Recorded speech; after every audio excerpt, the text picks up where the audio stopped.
Përshëndetje dhe mirë se vini në një podcast të ri, Mes Nesh, një platformë që sjell biseda reale për çështje të cilat prekin të rinjt dhe që japin mundësi për që të ndryshojnë jetën e tyre. Ky podcast zhvillohet në One Connect Hub me mbështetjen dhe mikpritjen e One Albania, partner që ofron hapësirën kur realizohen regjistrimet e këtij podcasti. Sot do të flasim për një grup të rinj që shpesh jepet jashtë vëmendjes publike, të rinjt NEET, ata që nuk janë në punë, nuk janë në arsim apo në ndonjë trajnim. Cilat janë sfidat e tyre? Pse ndodh kjo situatë dhe më e rëndësishmja, si mund të ndihmojmë të ndërtojnë një të ardhme më të sigurt? Për të përgjigjur këtyre pyetjeve, sot kam kënaqësinë të kem të ftuar zërin Jonida Lika nga Agjencia Kombëtare e Punësimit dhe Aftësive. Mirë se erdhët Mes Nesh. Mirëmëngjes dhe faleminderit për ftesën. Para se të flasim për të rinjt NEET, të doja që edhe publiku të njihte pak më tepër. Kush jeni ju, Jonida, për te jetës profesionale? Shumë faleminderit sërish për ftesën. Unë jam një person shumë i thjeshtë. Jonida Lika, jam nënë e 2 fëmijëve, të mitur, 5 dhe 2 vjeç. Jam një profesioniste tashmë në fushën e punësimit dhe sidomos politikave të punësimit të rinjve.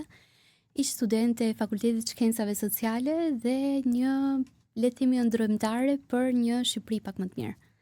Më vjen mirë që mendoni këtë gjë. Cili është roli juaj aktual në AKPA? Aktualisht në AKPA unë jam përgjegjëse e sektorit garancisë rinore dhe projekteve. Është sektori që mbështet të rinjt, pjesë e garancisë rinore, si dhe gjithashtu merret me koordinimin e partnerëve ndërkombëtar, si dhe donatorëve që operojnë fushën si të punësimit dhe të aftësive. Jonida, si nisi rrugtimi juaj në fushën e punësimit dhe zhvillimit rinor? Unë Agjencinë Kombëtare të Punësimit dhe Aftësive nuk ka shumë që jam le të themi punonjëse e agjencisë, ka vetëm 6 vjet e gjysmë tashmë. Për mua shumë pak në një le të themi dinamik kaq të rëndësishme që ka përjetuar tregu i punës përgjatë këtyre viteve, por edhe përgatitja jonë le të themi për të shërbyer njerëzve. Ndërsa për sa i përket të angazhimit tim në politikat e rinore ose le të themi në punësimin e të rinjve, tashmë unë ka prej 2022-shit që jam pjesë e saj, duke ndjekur garancinë rinore që nga fillesat e veta, që nga hartimi i planit parë të garancisë rinore dhe pastaj gjithë tratativat për nisjen e pilotimit në Shqipëri dhe tashmë le të themi ndjekjes që ne i bëjmë zbatimet të planit garancisë rinore në gjithë Shqipërinë. Edhe pse mendoj që publiku le të themi është i njohur me Agjencinë Kombëtare të Punësimit dhe Aftësive, do doja që të jepnim edhe një shpjegim pak më të gjerë. Çfarë është Agjencia Kombëtare e Punësimit dhe Aftësive dhe si ndihmon të rinjt shqiptar? Agjencia Kombëtare e Punësimit dhe Aftësive ose ish Shërbimi Kombëtar i Punësimit është një agjenci e cila merret me zbatimin e politikave të punësimit dhe së fundmi edhe të aftësive. Prej 2020-s, tashmë agjencia është le të themi është transformuar dhe riorganizuar, duke marrë nën kupolën e saj si të gjitha zbatimin e politikave të punësimit, ashtu edhe aftësimin në tërësinë e saj, përfshirë këtu arsimin profesional dhe formimin profesional publik. Misioni i agjencisë është të shërbejë të gjithë punëkërkuesve të papunë për të gjetur një vend pune, si dhe për të qëndruar le të themi në marrëdhënie pune, sikurse është tashmë edhe për të riaftësuar të gjithë le të themi popullatën që është në gjendje pune, si dhe për arsimin profesional. Në tërësi, pra të dy shtyllat i japin le të themi agjencisë gjithë forcën ose vizionin që ajo duhet të ketë për të akseleruar aftësitë që i duhen tregut punës, si dhe për të mundësuar pikërisht integrimin e asaj popullate që ka nevojë për punë në tregun e punës. Cilat janë shërbimet që ofron dhe cili është ai që kërkohet më shpesh për këtyre shërbimeve? Sikur se thash, ne jemi një agjenci që ka disa funksione në fakt. Por është 2 shtyllat kryesore tonat janë pikërisht punësimi dhe formimi profesional, pra aftësimi profesional. Punësimi është një traditë prej më shumë se 35 vitesh tashmë që jepet pranë Agjencisë Kombëtare të Punësimit dhe Aftësive, ku shërbimet e punësimit, programet e nxitjes punësimit janë le të themi shtylla kryesore e agjencisë. Dhe së fundmi kemi dhe forcimin e arsimit dhe formimit profesional, duke ofruar më shumë se 100 kurrikula të formimit profesional afaqshkurtër për gjithë ata që duan të riaftësohen ose të rrisin kapacitetet profesionale, si dhe tashmë forcimin e arsimit profesional si një ndër rrugtimet më të sigurta drejt një profesioni të sigurt dhe një punësimi të sigurt në të ardhmen. Kështu që le të themi që fokusi tashmë ose rëndësia tashmë është shpërndar, duke vendosur le të themi ne prioritetet tona për ato popullat që ka nevojë për shërbime punësimi, i japim shërbime punësimi sikurse kemi ofruar gjithmonë, dhe për drejtimin e le të themi të rinjve, sidomos drejt dhe arsimit profesional si një ndër mënyrat më të mira dhe investimet më të mira të hershme për le të themi profesionin e tyre të ardhshëm ose për sigurimin e të ardhmes tyre profesionale. E kuptoj. Jonida, çfarë motivon më tepër që të punoni dhe të vazhdoni të punoni me të rinjt sot? Ja, për shembull ky podcast ju jeni motivi joni i përditshëm për të punuar. Të punosh le të themi në një institucion, sidomos në nivel qendror, ku ti nuk ose i prek më rrallë rastet konkrete të njerëzve, fakt nuk është e thjeshtë, sepse nuk e ke atë prekjen me realitetin se çfarë ndodh konkretisht. Deri në momentin që ti le të themi merresh me njerëzit ose takon njerëzit për cilët ti punon dhe ti angazhohesh, ti kupton që okay, ndoshta po bëj diçka të mirë. Okej, le të vazhdojmë. Ndoshta kjo është diçka e mirë. Domethënë të takoj njerëz ose të rinj për shembull, nëse i referohemi garancisë rinore, të takosh të rinj që kanë përfituar nga skema, që kanë shkuar në zyrat tona të shërbimeve të punësimit dhe kanë marrë një shërbim cilësor, që pas një muaji ti e shikon atë që ka filluar punë ose është mbështetur me një program. Kjo është kënaqësia, le të themi, kënaqësia që ti puna, edhe arsyeja sepse ti do që të vazhdosh me të njëjtin ritëm. Personalisht unë vi nga e njëjta eksperiencë, si e të rinjve që ne ndihmojmë nëpërmjet garancisë rinore. Unë vi nga, pavarësisht se kam punuar për shumë vite vullnetare, si dhe në privat, pra në sektorin privat, ka qenë një praktik pune pa paguar në administratë shtetërore që ka qenë le të themi katapulti im dhe arsye sepse unë pastaj kam qëndruar dhe kam vijuar në këtë sektor. Dhe kur kthejmë në retrospektiv, mendoj që përpos aftësive që është padyshim që duhet jenë aty dhe ti duhet investosh gjithë kohës, në stop çdo ditë. Po ndoshta është edhe një njeri i mirë që e ka dashur punën në atë moment që më ka dhënë një dorë. Domethënë ka një arsye shumë të vogël ndonjëherë që njeriu ka nevojë për të kaluar në një stad tjetër të jetës së tij, dhe sidomos po. Domethënë një arsye shumë e vogël dhe mbi gjitha është një person i mirë që e do punën e tij, që të ndihmon gjithmonë që të ndryshosh gjithë rrjedhën tënde profesionale, jetësore, pra duhet shumë pak. Dhe mendoj që ky është motivi im kryesor, ndoshta për të ndihmuar sadopak persona që mua më kanë ndihmuar kur unë kam qenë e re. Shumë faleminderit Jonida për perspektivën tuaj që ndat me ne. Duke qenë se puna juaj lidhet ngushtë me të rinj, do doja që të ndaleshim pak te tema kryesore e episodit ton. Çdo ditë ju takoni të rinj me histori dhe problematika të ndryshme. Një pjesë e tyre i përkasin kategorisë NEET, një term që jo të gjithë e njohin. Ne e cekëm pak në hyrje, por do doja që të ndaleshim pak më gjerësisht. Çfarë do të thotë termi NEET? Termi NEET nuk është një term i panjohur për gjithë ekspertët që janë në fushën e punësimit. Është një terminologji ndërkombëtare që i referohet të gjithë të rinjve 15-29 vjeç, të cilët nuk janë në punësim, nuk janë në arsim, pra duke ndjekur një cikël arsimor, si dhe nuk janë në ndjekje të një kursi të formimit profesional apo një trajnimi.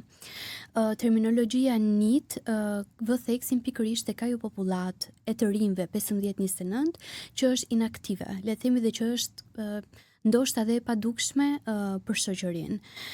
Në fakt terminologjia NEET nuk i referohet, le të themi, një popullate homogjene në vetvete, pasi të rinjt që janë pjesë e kësaj kategorie vinë, sikurse e the ti, nga backgrounde të ndryshme, vinë nga situata të ndryshme socioekonomike, kështu që brenda, le të themi, grupimit NEET ka një mori dhe subgrupe të ndryshme të rinjve që janë në këtë situatë për shkak të arsyeve të edukimit, të sociale, ekonomike apo përgjegjësive familjare dhe e të tjerë.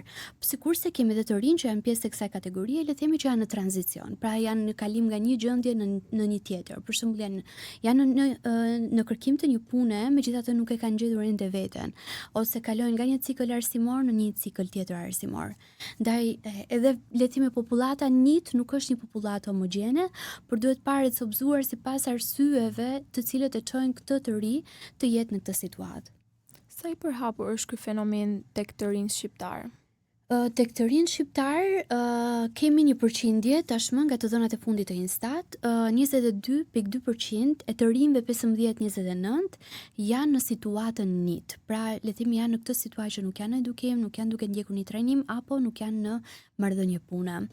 Në terma absolut mund të bëhet fjalë për rreth le të themi një popullate prej 100.000 të rinjsh parafërsisht, pra pak a shumë, që le të themi është një numër i konsiderueshëm. Nëse flasim në terma të përqindjeve krahasuar me Shtetet e Bashkimit Evropian, sigurisht që kjo është mbi mesataren e Bashkimit Evropian, prandaj edhe garancia rinore ka ardhur pikërisht për të targetuar jo vetëm këtë kategori, po edhe ne për të përmbushur një kusht në adherimin e Bashkimit Evropian, duke integruar sa më shumë këtë populatë të rinjve në tregun e punës apo si dhe në botën e aftësimit edhe të formimit profesional.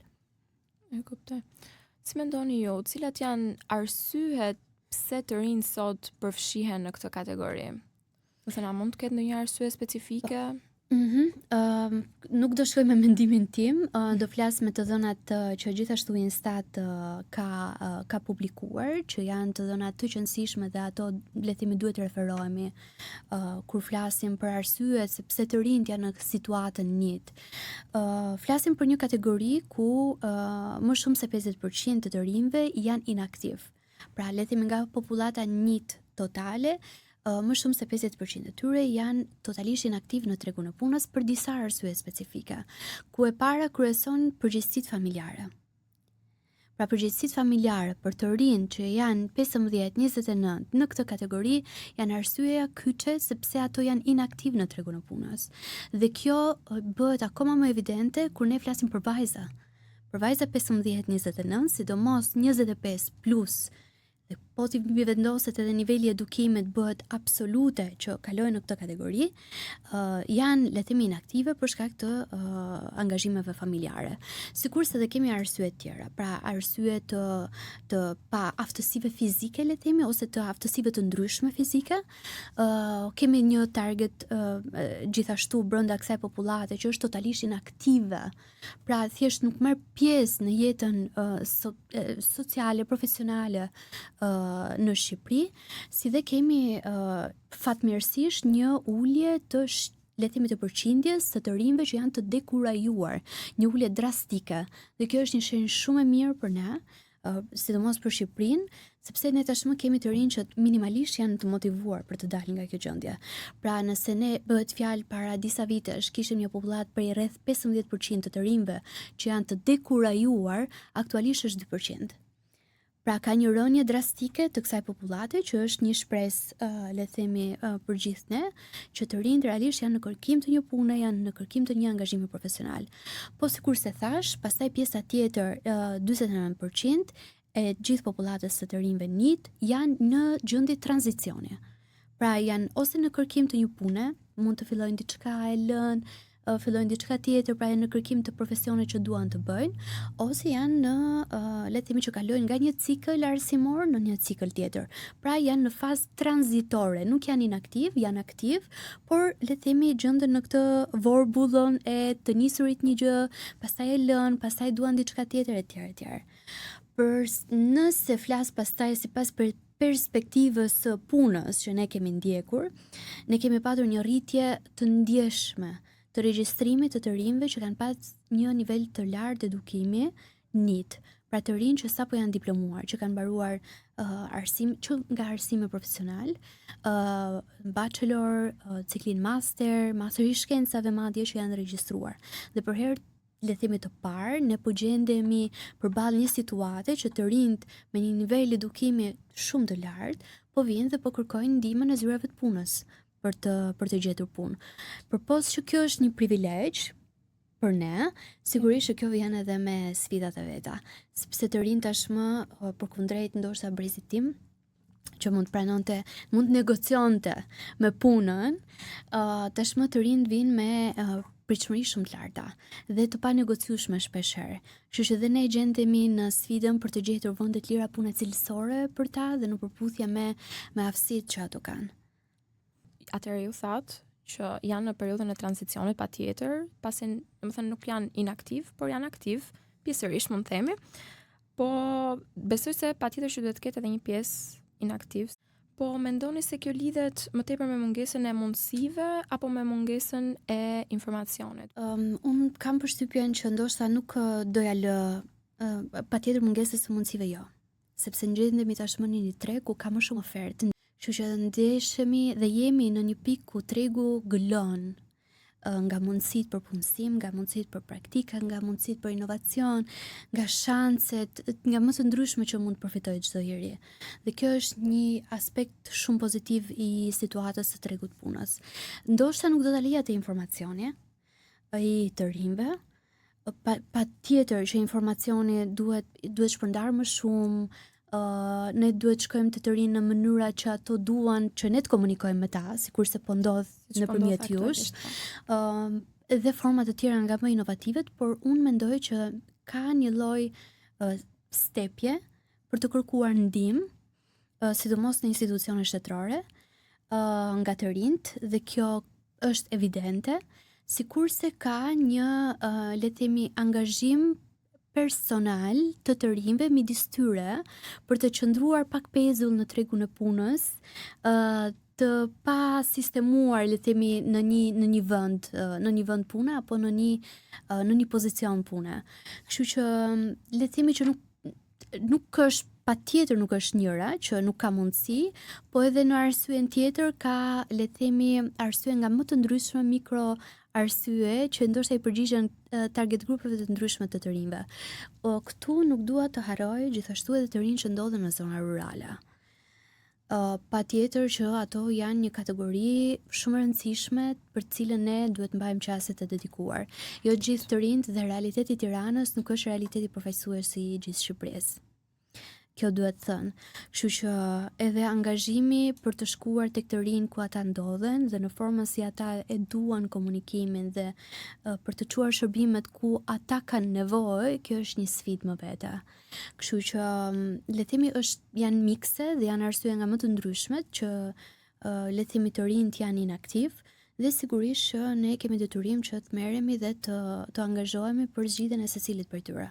Patjetër, sepse duhet jetë në mënyrë gjithëpërfshirëse gjithçka. Do doja ndalesha pak tek aspekti social i personave NEET. Cilat mund të jenë ato vështirësi që hasin këto të rinj në përditshmëri? Në gjendje në një vendi pune? Po. Sikurse e ceka sidomos për sa i përket integrimit në tregun e punës, arsye kryesore janë përgjegjësitë familjare, që bie brenda le të themi arsyeve sociale të një të riu apo backgroundi social nga ai i cili vjen. Kështu që përgjegjësitë familjare mbeten arsye le të themi më dominante, sepse ata nuk arrin dot të integrohen në tregun e punës apo të integrohen në formë të qëndrueshme në tregun e punës. Nëse i referohemi pastaj, sikurse e thash, gapit gjinor, gjithashtu mbetet evidente që vajzat janë më të predispozuar për të kaluar në këtë kategori krahasuar me djemt, dhe kjo pasgjithshmërisht e lidhur me përgjegjësitë familjare. Nëse i referohemi pastaj pengesave tjera sociale, pa kaluar të edukimit, sigurisht që edhe pengesat socioekonomike luajnë një rol të rëndësishëm. Kemi kategori të ndryshme në nevojë që që le të themi duhet ne t'i qasim me shërbime paraprake, lehtësuese, supportuese, para se ne t'i integrojmë në tregun e punës. Për këtë ne vëmë në zbatim programet tona të nxitjes punësimit, të cilat janë programe të dedikuara për kategori vulnerabël, pra kategoritë veçanta dhe kategori vulnerabël, të cilat nëpërmjet të cilave ne ndihmojmë dhe mbështesim biznesin për t'i punësuar nga kjo kategori me qëllim që ai të integrohet në tregun e punës.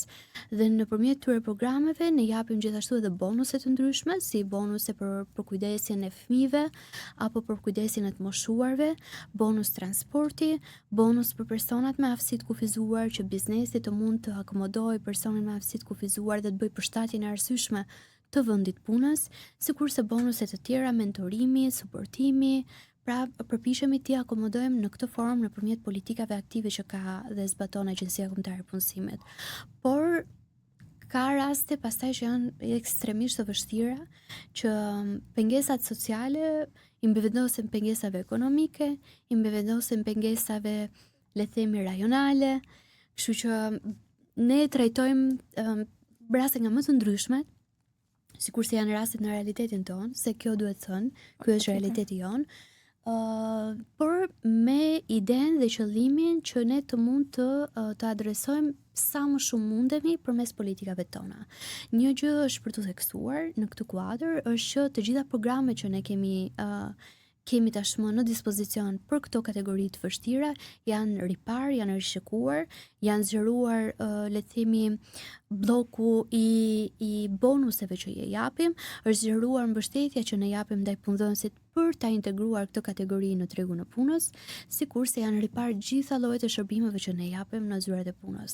Kemi tashmë shërbime dedikuara për pakun, shërbime të dedikuara dhe programe të dedikuara për personat, le të themi, që vinë nga komunitete shumë të vështira, kemi shërbime të reja ku merremi me këshillim intensiv të integruar të rasteve shumë të vështira që ka nevojë për një këshillim afatgjat për të integruar në tregun e punës, sikurse po duam të prezantojmë gjithashtu shërbime të tjera të reja me një fokus shumë veçantë të rinjt për t'i aktivizuar ata dhe për t'i mbajtur sa më agjil, sa më aktiv në tregun e punës. A mendoni se janë të paraqykuar të rinjt NEET sot? Jo, nuk e besoj. Okay. Ndoshta midis tyre, nuk e di, midis grupit, po nuk e besoj. Po në nivele pastaj më të mëdha patjetër që jo, përkundrazi. Fakti që ka mbështetje të dedikuar për ta, do të thotë që ato kanë shumë rëndësi. Dhe jo vetëm kanë rëndësi individualisht secili prej tyre. Kanë rëndësi gjithashtu në makroekonominë e sistemit, e tregut punës. Kështu që jo, patjetër që jo. Në nivel diskriminimi, paktën në nivel institucional, kjo nuk ka vend në formë absolute. Pastaj midis grupit unë kam përshtypjen që po ndodh diçka të cilën unë e çmoj shumë tek brezi i ri, brezi të rinjve, sidomos flasim për Tiranën tashmë se në këtë realitet po jetojmë dhe po e prekim më shumë, po jo vetëm, shikoj një inovacion të niveleve shumë cilësore tek të rinjt, që ndoshta edhe disa vende europiane do na e kishin zili. Performancesit të rinjt janë aktiv, janë inovator, marrin pjesë në hackathone, në konkurse, në startupe, domethënë është e paimagjinueshme se sa potencial kanë ata dhe ne nuk duhet t'i trajtojmë, nuk mundet kurrësesi që t'i referohemi kësaj kategorie si një kategori që është vulnerable në sensin e parë të fjalës, pra është vulnerable për ne se ne kemi në fokus institucional, por është një kategori dhe ju jeni të rinj që keni shumë potencial dhe fatmirësisht ndodheni në kushte në një pranverë do thoja të tregut punës që keni mundësi edhe t'i shfaqni gjitha potencialet që ju keni, se kjo nuk duhet harruar. Në kohën time, nëse më ta cek, kur unë jam promovuar në punë për herë të parë, jam promovuar duke u futur në sigurime shoqërore, kështu që konsidero se nga ku vi unë me eksperiencën time profesionale dhe në çfarë pozicioni ju shikoj unë ju me gjithë aktivitetet që keni mundësi, keni në dorë, që ju jepen, që dhe me cilat ju inspironi pastaj edhe ne. Po e vërtet si e re që jam, duhet ta flas që ka shumë mundësi tek cilat të gjithë të rinjt mund të gjejnë veten e tyre. Pra mund të them që edhe NEET nuk mund të jenë domosdoshmërisht, se mund të futen te këto projektet, çdo kush palos veten e vet, dhe realisht kam parë që viteve të fundit çdo i ri po mundohet për kraj tjetrin. Pra, edhe sikur të marrë vesh një lajm të ri, diçka të re, mundohet që ta marrë, hajde edhe ti me ne, se është një eksperiencë ndryshe. Po më vjen sociale, po rrjedhojnë shumë, po hapen shumë, po lajmin, kështu që unë e shikoj me shumë optimizëm këtë situatë. Shumë faleminderit Jonida që ndat me ne perspektivën tuaj. Pasi folim për sfidët dhe realitetin e të rinjve ni, do doja të kalonim tek një pjesë pa aq e rëndësishme, të cilat janë zgjidhjet dhe mundësitë që ekzistojnë për këta të rinj. Një nga iniciativat që po dëgjojmë gjithmonë më shumë është garancia rinore, dhe do doja të ndaleshim pak tek ajo. Për ata që po na dëgjojnë dhe mund të mos janë njohur ende me këtë program, çfarë është garancia rinore dhe cilët të rinj mund të përfitojnë prej saj? Okej, faleminderit për pyetjen, sepse është një pyetje shumë e rëndësishme, është thelbi i bisedës sonë.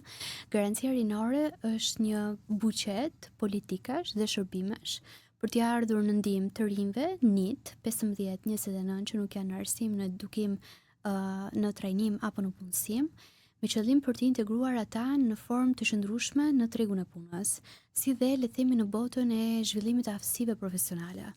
Garancia rinore është një rekomandim, sikur se thash, i Bashkimit Evropian dhe është tashmë një skemë e cila zbatohet në të gjitha shtetet e Bashkimit Evropian, duke filluar që nga kriza e 2008-s që le të themi përjetoi Europa në atë kohë. Dhe me rritjen e papunësisë të rinjve u prezantua dhe një skemë dedikuar për ta. Tashmë është një realitet edhe në Shqipëri, duke bërë të mundur një le themi paketim të shërbimeve të ndryshme dhe të programeve nga më të ndryshme për t'i ardhur në ndihmë të rinjve. Garancia rinore në le themi në kompleksin e saj ka 4 faza kryesore, nëse mund t'i elaboroj me pak fjalë. Faza e parë është faza e hartëzimit. Faza e hartëzimit merret specifikisht me identifikimin ose përgatitjen e analizave statistikore për popullatën e të rinjve. Aktualisht ne kemi të dhëna në nivel makro, le të themi në nivel kombëtar, të rinjve që janë pjesë e kësaj popullate, por në vazhdimsi do duhet të prodhohen të dhëna dhe raporte të detajuara. Pra, ne duhet të dimë ku janë të rinjt, në cilat njësi administrative janë më shumë, në cilat rajone janë më shumë, cili është niveli i tyre i edukimit, cili është statusi i tyre socioekonomik. Pra, në formë që ne të mund të shërbejmë sikur se ato kanë nevoja, ne do duhet të dimë më shumë për ta. Kjo është faza e parë. Faza e dytë është identifikimit dhe kontaktimit. Identifikimi dhe kontaktimi është gjithashtu një nga fazat shumë të rëndësishme të garancisë rinore, e cila ka në fokus identifikimin në terren të rinjve, jo vetëm në terren, po edhe nëpërmjet instrumentave të tjerë, nëpërmjet bashkëpunimit ndërinstitucional, nëpërmjet promovimit dhe instrumente të tjera që kanë fokus kryesor të shkojmë ne tek i riu. Pra, ta dimë se ku ai është, ta kontaktojmë, ta aktivizojmë, t'i prezantojmë garancinë rinore dhe ta përgatisim atë, le të themi në atë formë që ai të jetë i mundur që të futet në tregun e punës dhe të jetë i gatshëm për tregun e punës. Kjo është faza e dytë, ndërsa faza e tretë dhe e katërt janë përgatitja dhe oferta. Përgatitja fillon dhe le të themi është puna ekskluzive e zyrave të punës bashkë me ofertën, që thotë që nga momenti që ai regjistrohet dhe gjithë paketën e shërbimeve që ne japim ndaj të rinjve, këshillim, intervistim, profilizim, ndërtimi i një rrugtimi i një plani individual të punësimit të dedikuar për ta dhe gjithë gama e këtyre shërbimeve deri në momentin që ai është gati për të dalë në tregun e punës, përbën përgatitjen, fazën e përgatitjes, ndërsa oferta janë të gjitha rrugtimet, pra ofertat praktike që ne kemi për ta. Çfarë do të thotë? Një ndër ofertat është ndërmjetësimi në punësim. Pra, ai fillon punë direkt në një punëdhënës nëpërmjet cilit ne e ndërmjetësojmë. Janë programet e nxitjes punësimit. Për ato kategori që janë shumë vulnerabël, ne ofrojmë pikërisht këto programe për t'i integruar në tregun e punës. Kemi ofertën e kurseve të formimit profesional publik, që janë kursa faqshkurtra, 3 deri në 4 muaj, që i riu që nuk ka një profesion apo dëshiron të ndryshojë profesion, ne japim këtë mundësi që ai ndjek një kurs dhe krijon ose riaftësohet me një profesion të ri, sikurse kemi dhe ofertën e arsimit. Brenda kupolës së ofertës arsimore janë praktikisht të gjitha ofertat arsimore që ofrohen aktualisht në Shqipëri. Për ne është e rëndësishme dhe oferta arsimore përbën, le të themi, rëndësi të veçantë, sepse është pikërisht institucioni, oferta në të cilin niti krijohet. Pra, një nit vjen nga bankat e shkollës. Një nit mund të ketë braktisur shkollën, kështu që për ne është shumë cilësore ta rikthejmë në edukim. Një nit ndoshta ka përfunduar në nënvjeçarin dhe nuk ka marrë një profesion. Kështu që oferta arsimore, për shembull në arsim profesional, mund të jetë një zgjidhje për ta. Sikurse çdo ofertë tjetër pas sekondare, profesionale apo të lartë universitare është përbën një ofertë cilësore për ne. Pra, 3 drejtimet kryesore që ka garancia rinore në shtyllat e saj të ofertës janë punësim, formim profesional dhe arsim. Mund dani me ne ndonjë histori suksesi të një të riu që ka përfituar nga garancia rinore? Patjetër, ne tashmë deri të premten e kaluar ne kemi 3550 të rinj që janë pjesë e skemës garancisë rinore. Praktikisht kemi një rate prej 89% të daljeve pozitive brenda 4 muajve nga skema e garancisë rinore. Sepse një karakteristikë tjetër e garancisë rinore është që i riu duhet integrohet në tregun e punës apo në, le të themi, këtë botën e aftësive brenda 4 muajve nga data e regjistrimit. Kështu që raste suksesi kemi shumë. Mund të ndaj një prej tyre, Albina, e kemi, le të themi, nga rajoni i Tiranës, e cila ka filluar tashmë ndihmës financiare, e sapo diplomuar, nuk po gjente dot një punë sepse punëdhënësi kërkon praktik dhe eksperiencë pune dhe nëpërmjet programit të praktikave profesionale ajo tashmë po punon ndihmës financiare në një biznes privat. Sikurse kemi raste nga më të ndryshme, të Edës, kemi të Arbrit në Vlorë, kemi raste të Klovisit, raste inspiruese të rinjve që vijnë nga backgrounde të ndryshme, nga nivele arsimore të ndryshme dhe që përfitojnë nga garancia rinore. Dhe këtu do doja cilësoja gjithashtu që një program që është shumë i kërkuar nga të rinjt, që kanë iniciativa, startupi dhe ide biznesi, është edhe programi vetpunësimit, i cili ofron atyre mundësinë që të vetpunësohen përmes hapjes së një biznesi privat, individual, sipas dëshirave, aspiratave si dhe profesionit që ato le të themi kanë tashmë. Mendoj se mbas gjithë këtyre historive të suksesit, çdo i ri do donte që të regjistrohej që edhe ai ta përfitonte, le të themi, këtë lloj trajnimi, por si mund të regjistrohen të rinjt në garanci rinore? Regjistrimi në garanci rinore është shumë i thjeshtë. Tashmë ne kemi një shërbim i cili është elektronik pranë portalit qeveritare i Albania, aplikim për garanci rinore, arsim, punësim, formim profesional. Mund të, le të themi, nëpërmjet kredencialeve të tyre në Albania ato mund të aplikojnë lehtësisht. Formulari është shumë i thjeshtë. Të gjitha të dhënat merren automatikisht nëpërmjet sistemeve të tjera, të treta. Ndërkohë, le të themi, kriteri i moshës dhe i punësimit verifikohet në mënyrë automatike. Pra në rast se ti bie në fashën moshore 15-29 dhe në rast se ke mbushur 30 atë ditë, nuk të lejon sistemi që të aplikosh, sikurse nuk të lejon në rast se ti je i punësuar tashmë. Kështu që të dyja këto kritere verifikohen në mënyrë automatike, ndërkohë që i riu gjithashtu vetë deklaron që është në statusin NEET, kërkon dhe propozon një datë takimi me zyrën e punës, brenda një afati 30 ditor nga momenti që aplikon dhe dërgon aplikimin. Pastaj nga momenti i dërgimit të aplikimit është zyra e punës, e cila është përgjegjëse për ta kontaktuar dhe për të lënë për të rikonfirmuar, le të themi, këtë takimin fizik që do të ndodhi tek zyra e punës. Është vetëm një element të cilën unë do doja ta cekja. Garancia rinore është një garanci për të riun, që ai brenda 4 muajve të marrë një ofertë nga ana e zyrës punës, pra nga ana e institucionit përgjegjës që e zbaton atë. Por gjithashtu do doja të thoja dhe të theksoja në veçanti që garancia rinore është një angazhim dypalësh. Pra, sikurse është angazhimi institucional për të shërbyer, duhet të jetë gjithashtu edhe angazhimi të riut për të qenë proaktiv gjatë procesit të integrimit në tregun e punës, pasi ky është një element të shumë i rëndësishëm.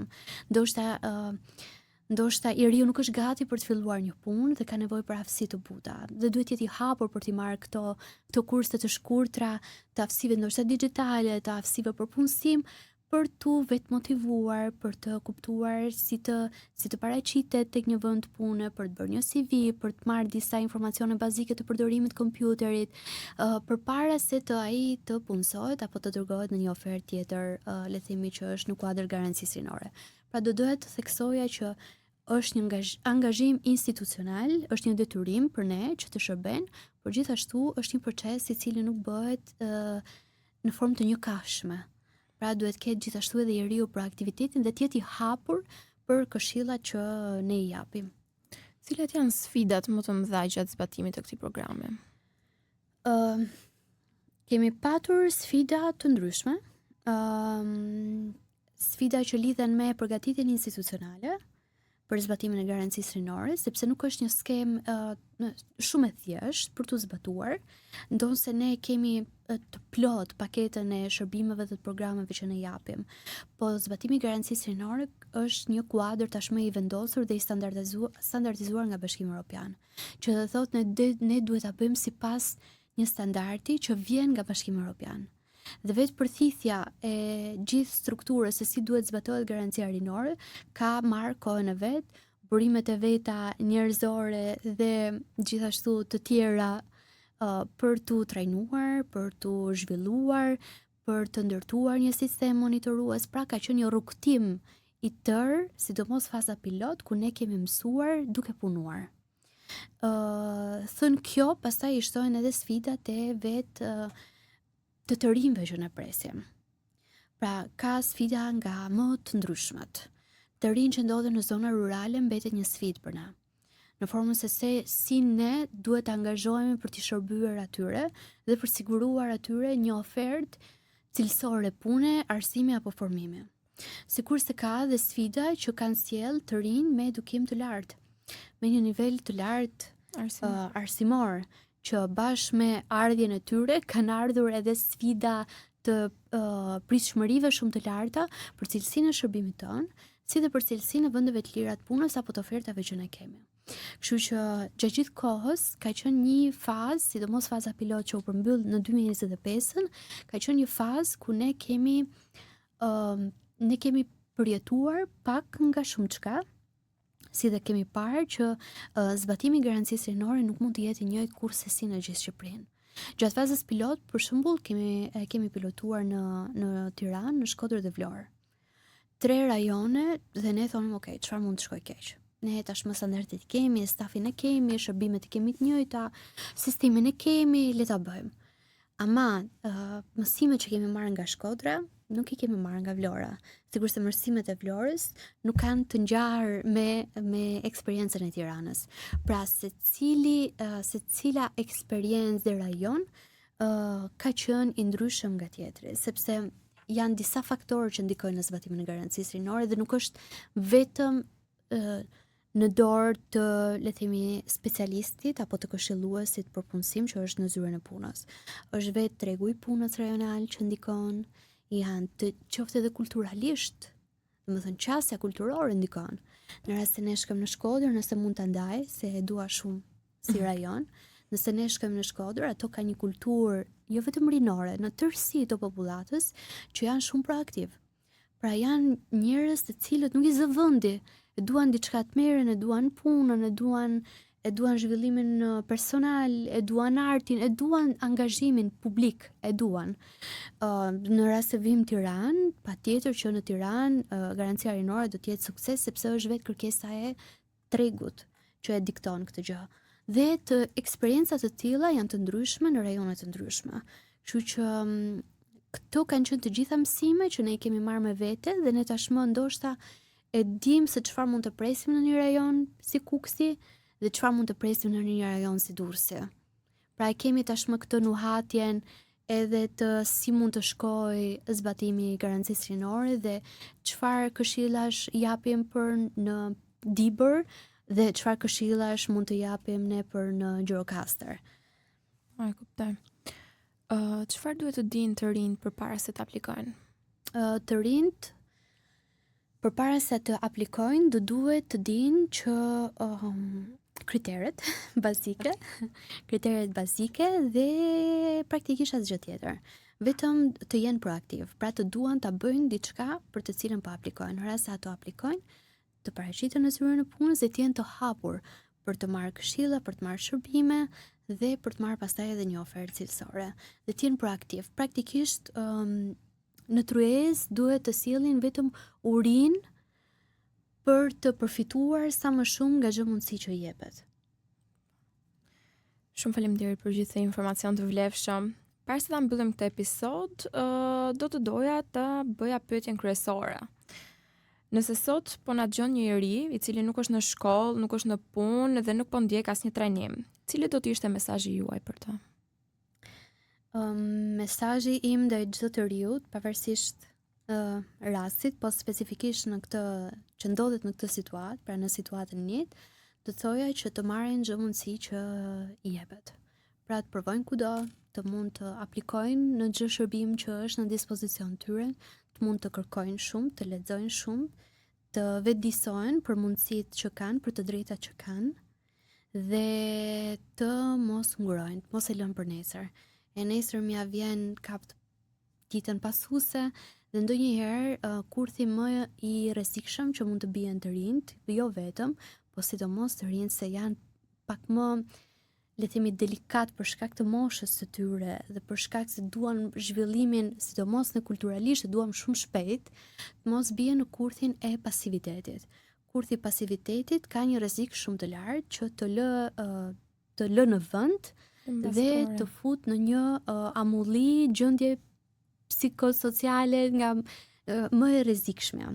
Kështu që vetëm këshill për ta është që kapni çdo mundësi, informohuni sa më shumë për mundësitë që keni, mos hezitoni, provoni, mos nguroni, një derë e vogël çel një derë tjetër më të madhe nesër. Kështu që asnjëherë nuk i dihet se ku mund të çojë një iniciativë e jotja shumë e vogël. Shumë faleminderit zonja Jonida Dalika për të gjitha informacionet e vlefshme dhe gjithashtu për këtë mesazh kaq domethënës.